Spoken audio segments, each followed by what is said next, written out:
Hi, and welcome. It's so nice to be here on this beautiful day. I'm sure you all know that there are many different types of celebrities or even television personalities. Each one presents their topic, idea, or message in different ways, just like a teacher. There are all sorts of styles teachers have that make each one of them unique. There's a special name for those. Can you guess what the name is? It's called pedagogy, the methods and practice of teaching. Usually teachers develop this during their training or during their first few years in practice. After a while, their pedagogy becomes, in a sense, their philosophy of teaching, the ways and means which they find work best to enlighten and enrich students. Ultimately, teachers should always be looking for new ways, new ideas for teaching, and their pedagogy becomes this dynamic, living element. They can pick and choose from broad arrays of different styles. Some might even opt to use different methods depending on the material being taught. Obviously, it's somewhat difficult to categorize those teaching styles into neat little boxes, but here are some examples of common teaching methods. Here I'm just demonstrating a little something. Oh, what a coincidence! This is our first teaching style, one that's been incredibly popular. Demonstrators usually rely heavily on what you would typically call lecturing, as they spend most of the class time talking in front of the students. They might use PowerPoints, games, or other forms of media, but this style is very teacher-centered. I know the traditional lecturer might get a lot of heat for not being engaging or capturing the student's attention, but just because they might lecture a lot doesn't necessarily make them a bad teacher. It's all about how well they communicate the information and whether or not it works for the students as well. Then, there are the teachers that act as a helping hand, encouraging students to push their boundaries. They might facilitate group activities or help students explore the concepts in depth.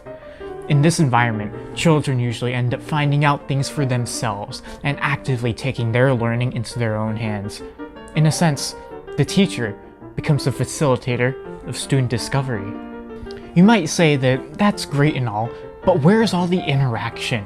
Humans are social beings after all. We learn by interacting and socializing with others. Well, there's the director type of teacher. These teachers encourage group discussions and collaboration.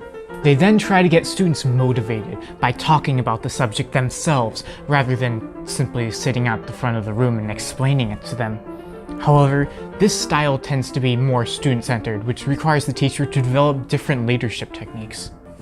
There are obviously all sorts of other factors to take into account when talking about teaching philosophies, such as the use of technology, or whether classes are student or teacher-centered. We tend to think of teaching philosophies in relation to our modern world, but there are theories of education that date back centuries. Some, surprisingly, incorporate elements that are eerily applicable to teaching today. John Calvin was a prominent philosopher that wrote a lot about education in the 1500s. In fact, he started an academy and college in Geneva, Switzerland. Many of his philosophies trace back to his own education in a strict French boarding school. Calvin adopted much of that mindset, but made significant changes. For example, in his schools in Geneva, Calvin opted to allow children to live with their parents while still keeping the quality of education found in boarding schools of the time. He also relaxed school hours so students had more time to spend with their families. However, Calvin understood the importance of discipline, although his ways weren't as harsh compared to other schools. In Calvin's Contribution to Universal Education by Ivan Zabilika, it stated that in the treatment of students, teachers were expected to avoid crassness, rudeness, abruptness, and were alternatively to set a good example. They were to listen attentively to their students and remonstrate with their errors without losing control of the class. Many regard Calvin as having developed the basis for modern education. John Dewey, an incredibly famous educational philosopher, developed his own ideas for teaching in the late 1800s and early 1900s. His main idea was that we should stop thinking of education as the transfer of information or knowledge, but rather the process of living. This is true in many cases. Each day of our lives, we learn something new, whether or not we attend school. By shifting our perspective of education, we get an entirely new sense of what its ultimate goal is. Schools should represent life.